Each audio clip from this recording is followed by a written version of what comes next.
That's too late for me. Don't even, it's coming back to you.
Good evening, everyone, and welcome to tonight's study session from the City of Casa Grande. Tonight we have a presentation and discussion concerning the update of the Community Services Master Plan. So, The floor is yours. Mayor Pro Tem Lavender, members of council, I'd like to introduce Mike Schvetz. I think I got that right. We've been working with him on the community service master plan. This is the next step. So there's going to be some assessments, some technical assessments, analysis that he's going to be talking about and going through some slides to show you where we're at in the process. This will take place over the next few months, so hopefully by May this will be completed and implemented. But I'll turn it over to Mr. Schvetz. Thanks, Danny. Thank you, Mayor. Thank you, Council, and happy early holidays. I appreciate the opportunity to have your attention right before the holidays and right before your last council meeting of the year. So this evening, I just kind of wanted to cover with you a couple of what I'll call just summary or, kind of, doing a quick review regarding where your population growth is going, quick summary on the community engagement priority, in particular around parks and facilities, and then we'll get into the level of service, equity mapping, connectivity analysis. So if you like numbers and you like maps, this is the presentation for you. As you know, you have 3 planning areas, and we have looked at your demographics, not just city as a whole, but in particular based on these 3 planning areas. So we're expecting your population to be close to 100,000 by 2037. We have used a variety of demographic data sources, and in particular your planning department, to help make sure we're on target with this population growth. So in 2037, we're kind of expecting that 64% of your population will live in that east of Pinal, north of Florence planning area. That's where the majority of your population is now, and that's where we're expecting it to be. And as I've shared with you previously, and then south of Florence will make up about 16%, and west of Pinal will make up about 20%. So 64,000, 16,000, 20,000 is kind of how we see that breakout. And that's really important for the rest of this work that we're going to kind of walk through once I get past this. So last time I kind of went through an entire community engagement process, presented all that survey analysis, provided you some summary in terms of priorities. Tonight, we're really focused on park development, facility development, trail development. So I just wanted to remind you with regards to the priorities associated with kind of the infrastructure side of the equation.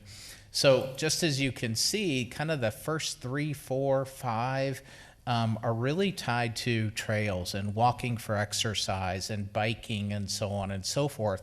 And that's really, really important for us to understand. Yes, community gardens is in there, and yes, we'll identify a couple of spots within existing parks where community gardens can go. We fully recognize that your current outdoor pool is outdated and getting too small for your community, so that's something that we'll address. And of course, dog parks, as long as they have been around, it almost seems like you can never have enough these days. So that certainly will be a focus for us. But the big takeaway from your community's priorities is really around trails. And we will get to that and dive into that a little bit deeper when I get to the connectivity analysis. But we have to recognize that your community is going to grow by almost 45,000 people in the next 15 years is what the projection is. And so from a level of service perspective, what we want to do is understand how you can continue to provide a high level of service related to park acreage with the growth that is coming forward. So when we think about population-based standards for level of service, it's meant to be a guide. It is not meant to be black and white, that you absolutely positively need to hit all of these targets. But when we think about level of service, it's not this linear, straight, process around which we get to a recommended level of service. We look at a lot of different, shall we say, resources or variables. Community need obviously is one. What your current service level is. Is it appropriate? Do we need to increase it? Do we need to decrease it? Population growth, which we've talked about, certainly plays into it. Your current inventory and its condition ratings. Is there a priority that needs to be placed on taking care of what you already have versus growing your system, or do we have to meld those two priorities? Opportunity to acquire and develop parkland. We do incorporate NRPA guidelines. It's the national organization that guides park and recreation agencies across the country. And a biggie is financial sustainability. Not just the ability to construct, because that is sometimes easier money to get, especially from grants or things along those lines. But the operations and maintenance funding needed to support new investment is critical as well. So when we talk about level of service, we also want to make sure that there's a couple of assumptions related to trails and open space. Trails is about creating a connected network. It's not about having a half a mile of paved trail for every X number of people in your community. We want it to be, it's like roads. You don't establish how many arterials and secondaries and collector miles you need. You create a connected network to move traffic. Trails is the same way, in which we want it to be connected. We don't want just a bunch of trails that stop and start and get the label of trail to nowhere. So we don't establish population-based standards for that. And then open space, we certainly look to seek opportunities, but with your mountain parks, you guys have a ton of open space acreage.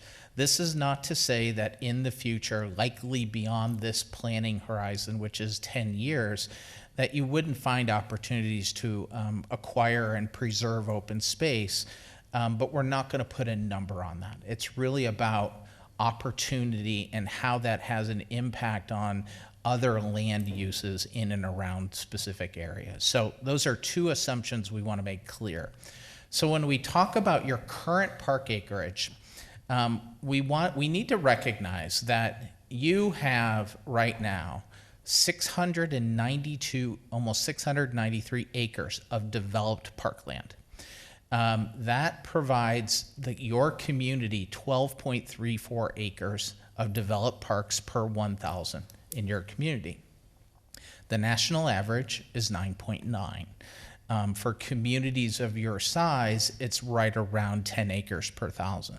So your current level of service is kind of in the upper quartile of communities your size in terms of providing that level of service.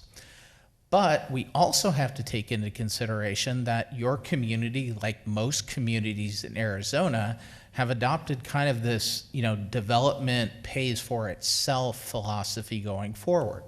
So you all also provide 551 acres of HOA inventory. So why is that important?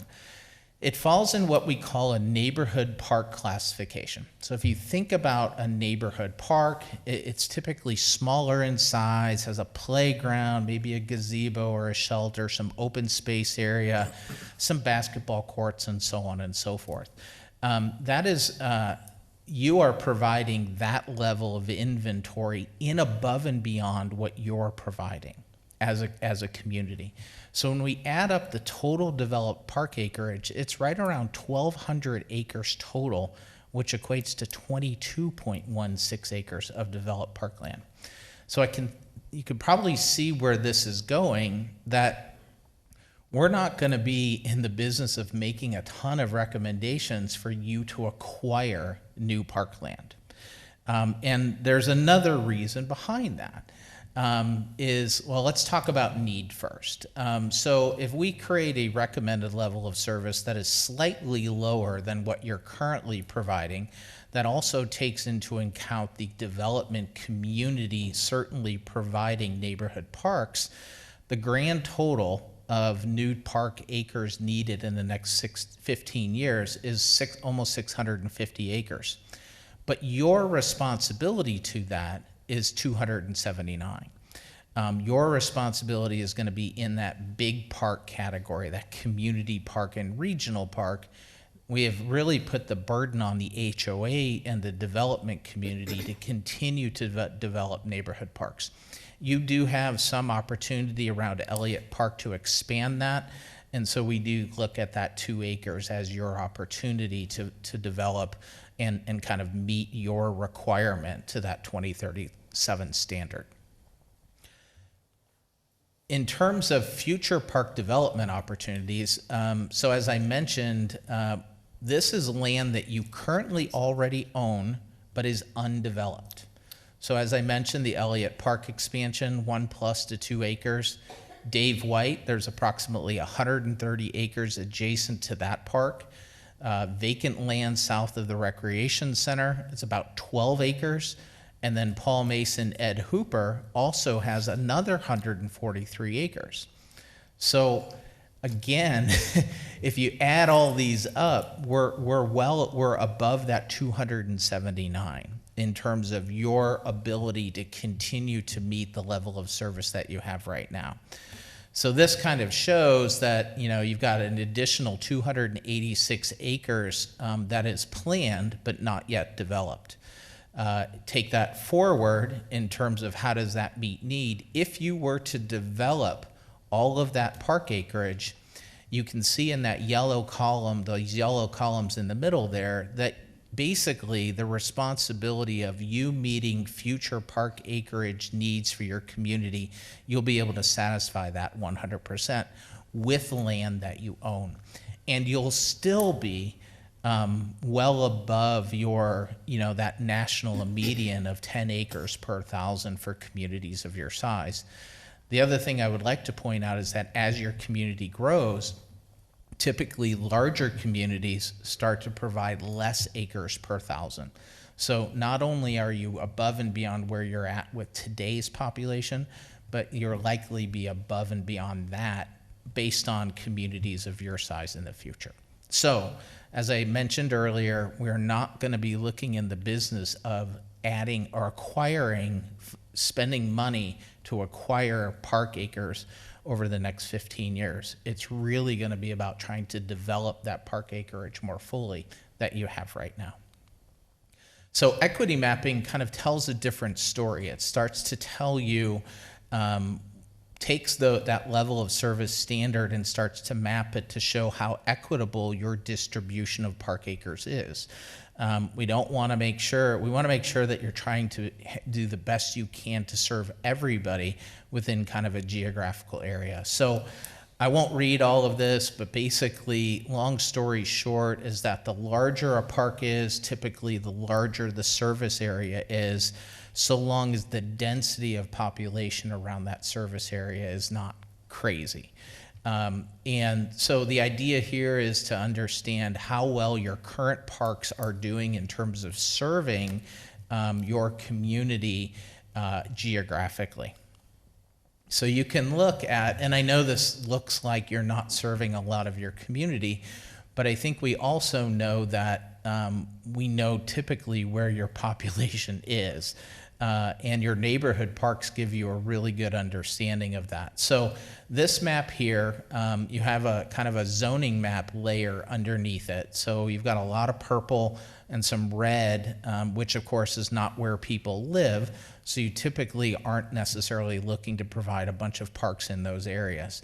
But all of the kind of yellow and the beige is where your residential or your, you know, kind of future plan.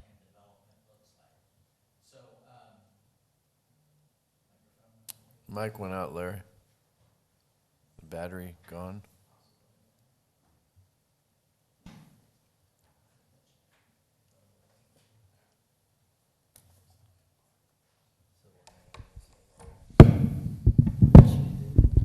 Over by our Humane Society, by our animal shelter. I didn't think I was talking that long. Anyway, you can see that from a neighborhood park perspective, you actually have pretty good coverage between what you provide and what the HOA parks provide based on where people currently live in your community. In terms of community parks, you are the sole provider of those, so you can see that you have really good coverage in basically right now where most of your community residential areas are and where people live. And then when you look at the regional parks, you'll also see that you provide pretty good coverage in that north and center of your community. So it's not to say that you don't have gaps, but we also feel that if you were to fully develop the additional 12 acres south of the recreation center, add 143 to Ed Hooper, add another 130 to Dave White, these two circles are certainly going to get much larger in terms of their ability to serve your community in pretty much all directions. So as I said before, we wanted to, part of the scope, and we're really happy that this was incorporated in hindsight simply because of your community's high priority needs around trails. So the connectivity scope was to recognize that, number one, you have an existing trails plan. And so it was to review that. This was not to develop a whole new trails plan. It was to identify missing trail segments from the trails plan, but then also to provide other opportunities to generally expand the trail system or better connect it, and then to kind of prioritize those opportunities to better connect and expand the trail system. So a couple of considerations. Develop trails and connections in the core area of the community where people live. We don't need a bunch of trails way out northwest, and we don't need a bunch of paved trails way to the south where people don't live. We really want to focus on the core of your community. We also wanted to take into consideration what is most likely to be implemented within the next 10 to 15 years. This is important because the planning horizon for this plan is 10 years. So we really want to give you something that's not aspirational, though it might feel like that after this, but we want to give you something that is something you can focus on for the next 10 to 15 years. You currently, of your Trails Master Plan, have 1 mile constructed, and that is crushed gravel. It's not even what we'll call a paved trail. The cost to construct paved trails is, today's dollars, is close to $1 million per mile. So these are some considerations, not only in terms of looking at where connections could be, but also in terms of helping to prioritize it. So now I kind of have a series of maps. So hard to read. I'm glad you have a screen in front of you, but this is your trails plan, along with some of the connections that Kimley Horn is providing. A lot of their connections are in red. Maybe. But you can see that there are trails in areas that people may not be living in the next 20, 30 years in your community, especially based on the population growth in your planning areas. This next slide shows you what you have developed. So you can go back real quick. Here's all those potential trails and connections. This is what you have developed, that 1 mile there to the north. This is from your trails plan. What this identifies is what has been identified in your trails plan as the major, what we'll call the high priorities going forward. As it should be, and I'll zoom in on this, this is really in and around where your community lives right now. So you can see the community trail that is kind of a loop trail around the kind of core of your community. You certainly have the, well, that's the linear park trail, the community trail that runs along Casa Grande Highway from northwest, and then you have kind of an enhanced corridor that runs down the middle of your community. And so we wanted to kind of point this out. There's also a couple of spur trails to the north that connects the linear park trail with parks, as well as that spur trail to the east. And then, of course, you do have some community trails and enhanced corridors kind of in the core of your community that better connects parks, schools, as well as some shopping areas kind of in your downtown. So we agree that this is your priority from the trails plan. When we count all this up, it's about 50 miles worth of trails, of paved trails. So that sounds like it could be a bit of a stretch for the next 10 to 15 years. But one thing about developing trails to keep in mind, it's kind of like roads. It's a lot harder to do it after your areas are already developed. So if you have an opportunity to get out in front or work with the development community to at least provide trails that are crushed gravel that you in turn could come back and fund to pave, making sure that those are established before those right-of-ways, those easements, that goes away is critically important. So Kimley Horn turned around and looked at opportunities for connections above and beyond, and that's kind of what you see here in the red. We have kind of a PERT corridor enhancement that runs north-south. We do have the Kortzen corridor enhancement that also would run a little bit east-west. We have Dave White Park connection. We have the Cottonwood corridor that also runs east-west, and then we have an Evergreen connection. So what I want to do is hone in on this. These additional connections would be an additional 16 miles above and beyond the 50 that you've identified in your trails plan. So this is kind of the PERT road alignment.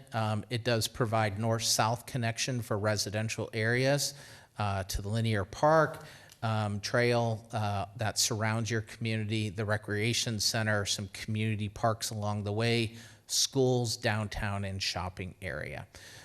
So this is similar to what you're looking at with the Treckle enhancement, but this is something that we had identified in working with your planning department that's focused on trail development as another opportunity to better connect your community north-south, especially in areas of your community in which you have a lot of population and also will expect to have a lot of population in the future.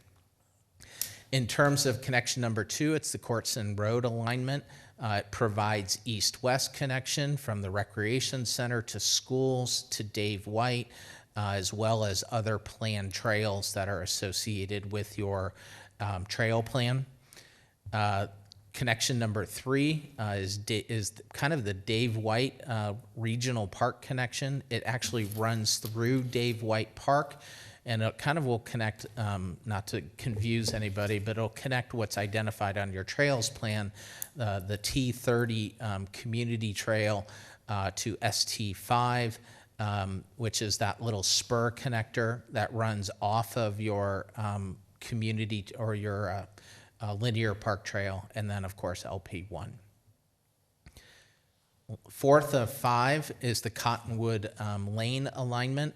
This would provide east-west connections for residential areas, schools, O'Neill Park, shopping areas, as well as the planned trails, whether that be within the core of your community, T27, which runs northwest to southeast along the Casa Grande Highway, and also connecting out to your linear park trail to the east by I-10. And then lastly, we have connection CO5, which is the McMurray Boulevard, 11th Street, and Brown Avenue. This would provide some better connections between Carr McNatt Park, schools, downtown, shopping areas, Frank Gilbert Park, and planned trails. So we feel like after looking at all of this, that even if you I'll go all the way back here, is that this really feels like what your trail system should look like in 15 years. Whether that be fully paved is a conversation for the funding side of this. But in terms of being able to move people that want to walk, want to bike, want to get out and do a loop around your community, whether it be recreational in nature, possibly even commuter in nature, or even from an exercise perspective, this really looks like what your trails system should be in the next 10 to 15 years. Now, we have looked at, or Kimberly Horn has looked at, all of the opportunities for years and years and years in the future. We will incorporate that into the master plan, but when it comes to prioritization, this is kind of where we feel like you need to be. So our next steps, we're going to finalize concept plan development. So part of our charge as part of this, I think I mentioned early on, is that we are doing 3 concept plans. It's going to be a natural area park that's in conjunction with the Public Works Recharge Basin project. This has been a little bit of a moving target based on location for the Recharge Basin project. But we're going to give you kind of an idea of what that natural area park could look like. The Paul Mason expansion, and then aquatic center development adjacent to the recreation center, which we know is kind of a project that didn't get incorporated when the recreation center was constructed. So we're going to kind of circle back around on that. All of this will work its way into a capital improvement plan. And then we need to identify funding and revenue strategies for the capital improvement plan, which also in turn will likely put us in a position of prioritizing and reprioritizing possibly the trails connections, possibly the opportunities to take care of what you already have, as well as implementing the concept plans. And then all of that kind of rolls into strategic action plan, actual tactics and strategies necessary to implement, and final master plan development. So any questions, concerns, comments, suggestions that you may have? I know it's a lot of technical information. A couple things with the trails mainly. The existing trail, the mile, runs along the Santa Cruz Wash. Correct. And it's great, wonderful trail. My wife and her little dogs walk on it every day. But along with the recharge project, is that going to be incorporated along that kind of like because that thing's been flowing a lot recently, and it's a good place for that. So I don't know if that's kind of part of the plan, to have like a nice nature walk through there and then connect to the I think rec center. right now the best way to state the recharge project is that it's a little site agnostic right now. I think Public Works is really trying to find the best possible location for that. And I think if there's an opportunity where that's absolutely identified before this plan is completed, we can take a look to see whether or not we need to identify an additional connection to connect that potential nature area park. Make total sense. Yeah, because I think that's a great idea to incorporate the trail with that too. That was part of, just to go back, that was part of the reasoning, but that was part of the reasoning for the opportunity to do the Dave White connection. Because the original location, the original location for the recharge basin project was gonna on that be Dave 130 White, yeah. acres. And that may be moving. So the other thing, I was getting worried at first until you went, that's why I didn't ask, but prioritized trails I think are pretty spot on, because I kind of think that my personal opinion is that the rec center should kind of be the hub of a lot of this stuff. Right. And Treckle already has pretty decent sidewalks comparative to Peart and other areas like that. So I'm glad to see that. And then I didn't see much on here, and I don't know if you purposely, about our existing trails at the mountain. We did not, simply because we felt like in looking at your trails plan, now that is where we kind of got into what we'll call priority 2 and priority 3 opportunities. We do and will, I guess maybe I can look at it here. Yeah, there you go. So yes, I saw that one trail going. Right, Yeah. exactly. So that is a connection that has been identified, and maybe it is something that you want to incorporate as part of a part of priority 1.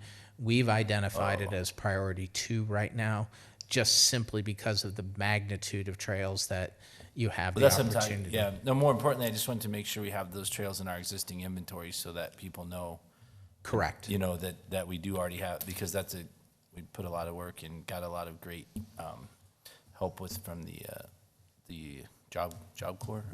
AmeriCorps. Yeah. AmeriCorps for that. And I mean, it's a great asset just so people know that we already have that inventory Yes. of trails in our Yes. system, and someday Be able to connect to be it. able to walk from your house all the way down there. So. Not in June. I have just a clarification. When you talked about what we have available and then the HOA, the 550 plus, Yes. is that to our benefit to include that for like grant and financial opportunities? I mean, since they're not owned by us? Well, I think the I'll try and answer your question. I think you're going down the route of, if you weren't in the planning mode of HOAs taking on neighborhood park development as they develop their residential areas, that would be on you.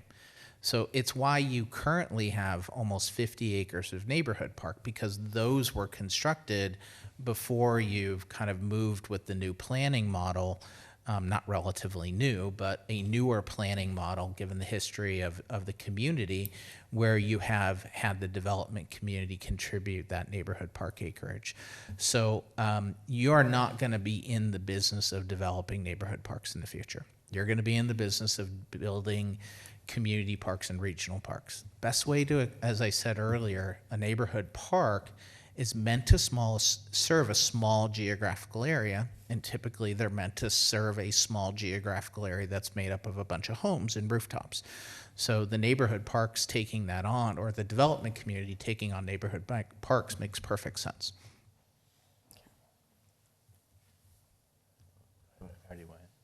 Go ahead, Bob.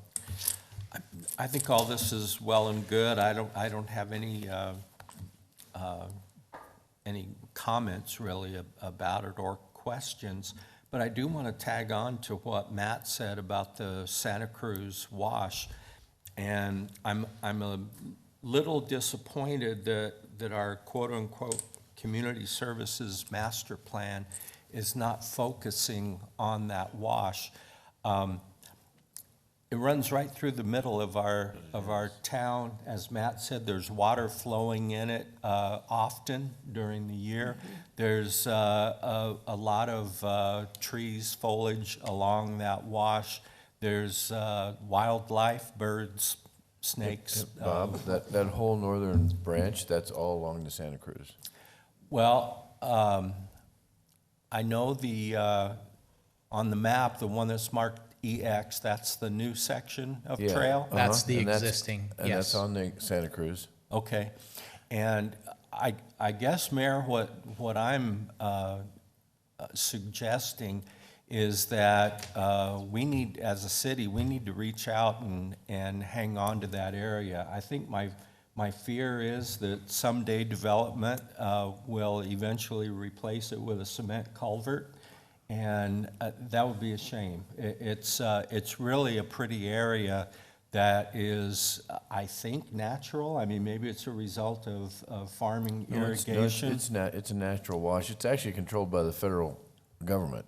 Okay. So, Well, development's not going to do that unless the federal government allows them to. and But right now, that whole length all the way down to Dave White, that's all along the Santa Cruz.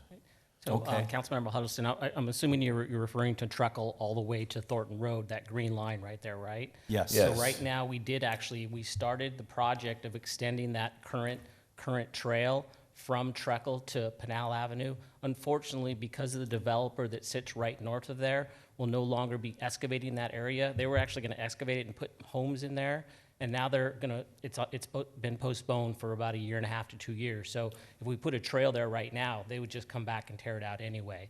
So right now, we actually meet with planning and zoning in 2 days, and Okanagan, who's actually created that trail that we have existing, we're gonna look for a plan for, at least for right now, from Pinal to Thornton to see if that's feasible right now. Since we're not able to do that from Truckle to Pinal, we're gonna do that. It'll be disconnected for a while, but at least we'll have that section. It's gonna eventually be put in anyway, so we're gonna put that connection in, hopefully when that developer comes back and excavates. Because there's that. really two developments there, Danny. There's one from Truckle all the way to Pinal, and then on the north side from Pinal over to Dave White. And I think those are gonna be okay, according to planning and zoning, on where we're at, and be able to put that in. Well, all that should be okay though, because I think in their plans, in their PAD, they have a trail in there. Yeah, so we should be fine from Pinal to Thornton. We're actually a lot closer to that being a possibility, seeing how we're meeting with planning and zoning and Okinawa, who's the builder of these Yeah, trails. and I would think if we wanted to build that trail, we could make them not tear it up. I'm pretty confident that we if I could could finish, we could take care of Someone's got to hit your shoulder now. it. And now it's Matt. Mayor, I wanted to further explain what I'm talking about, and I know that wash continues east all the way to the freeway, and I honestly don't know where it comes from at that point, but we've got this big cross-section in our city that I think eventually warrants more than just a trail. I think parks along that area. Yeah, there's I been some can't conversation remember- like a riparian area even Yes, and stuff yeah. like that. So yeah, Yeah. I think that's been part of the conversation, right, Larry? So And then you have that massive piece that runs all along I-10. That's a Santa Cruz piece that they put their floodwater in. And that's what ends up in this Santa Cruz. This is the north branch of the Santa Cruz, that top green line. And then the south branch comes up from the south over here, up in, and right by Francisco Grande. And then the two of them meet down along the Union Pacific. So there's Well, two branches. I would like to see it, and it almost warrants a master plan of its own. Oh, okay. Of what that is, but Or maybe further identified in this master plan, maybe. right? Because just some feedback. Thank you. Duly noted. Because they're right, this is probably our most natural trail, Right. I guess, if that's the right term. You know, it's a Yes. I natural, mean, it's- natural occurring, Yeah, because it is a federal right of way. kind of got right away already. Yeah, so, And it makes sense why you started there and why the anticipation is to continue to run that. And I don't know that I know specifically from the existing trails plan, but I believe that loop is, and starting at the north and working its way west, working its way east, where you have your existing trail is of your highest priority and your highest opportunity. yeah, and even all the way over to the Casa Grande, Maricopa Highway. Correct. That literally is all through that wash, Right. so. Anyway. Did you have any other comments, Nope. Bob? Okay. That was all, thank you. Mr. Lavender? Mike, when you mentioned the 1 mile, 1 million per mile for paved trail, what width is that paved trail? It's 10 to 12 feet, I believe, is what you have identified in your trails plan. And that's safe for walkers and bikers to use at the same time? In a perfect world, you'd love to have 12. In a great world, you'd love to have 14, but sometimes 14 opens itself up to more motorized vehicles that make it really, really difficult to control. So 10 to 12, I believe, is what you've identified in your trails plan, and we're okay with that. And what's The only other thing I would say to avoid conflict is the more trail you have, the more you spread users out, and therefore then the less conflict you have. what's the life expectancy of that mile stretch paved? Paved, you typically would just be repaving. You certainly don't have the same kind of shorter shelf life that you have on roads, but typically in this kind of climate, depending upon if you were doing concrete or asphalt, it could range anywhere from 15 years to 25 years, if not longer. Thank you. And you mentioned the aquatic center at the rec center. Is there still bonding capacity left from the rec center, or is that all gone, Larry? There is no bonding capacity. Okay, thank you. We tried to pass a bond for trails and a pool. Yeah. I think the plan will help. It starts to give you some visuals around Yeah, which no, people that's can get true. excited about. That's true. Thank you. You're welcome.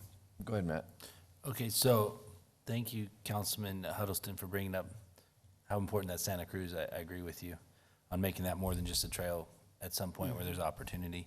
And Councilmember Lavender brought up a good point about maintenance. So maintenance of the paved trail versus maintenance of like our granite trails we have now. There's less maintenance associated with paved trails. That's what I was thinking. Yeah, you have far less maintenance. It's really in this part of the country, it's more going to be tied to cleaning up after storms.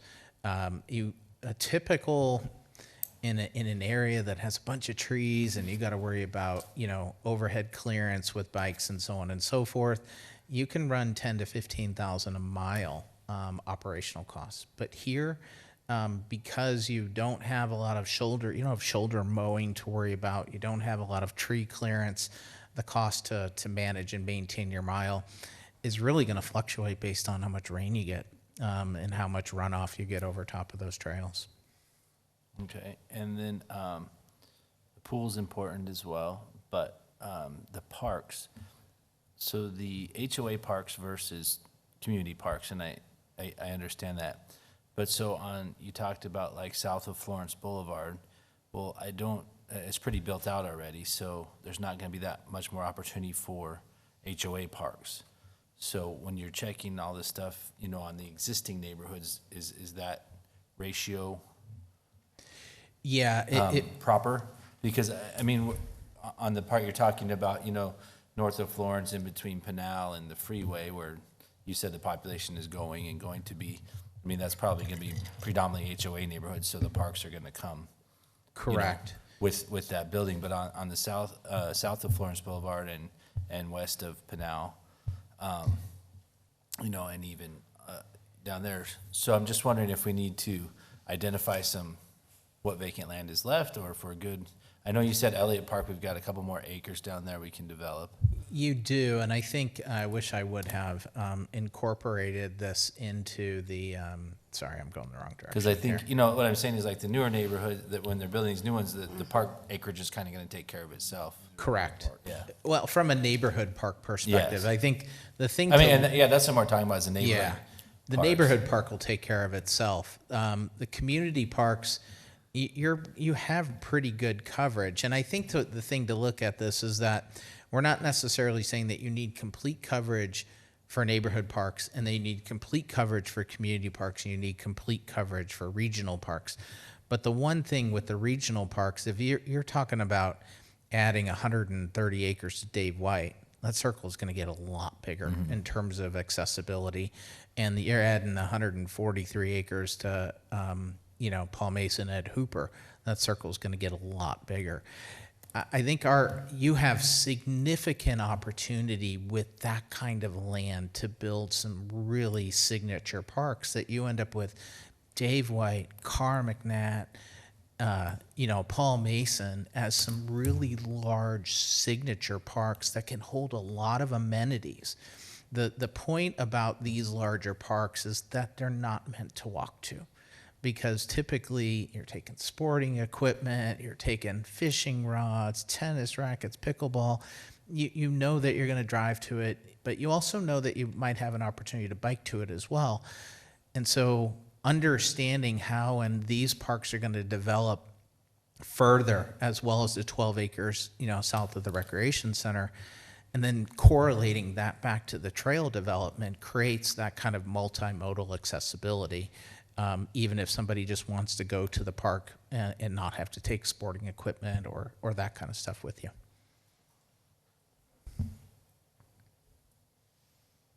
Right.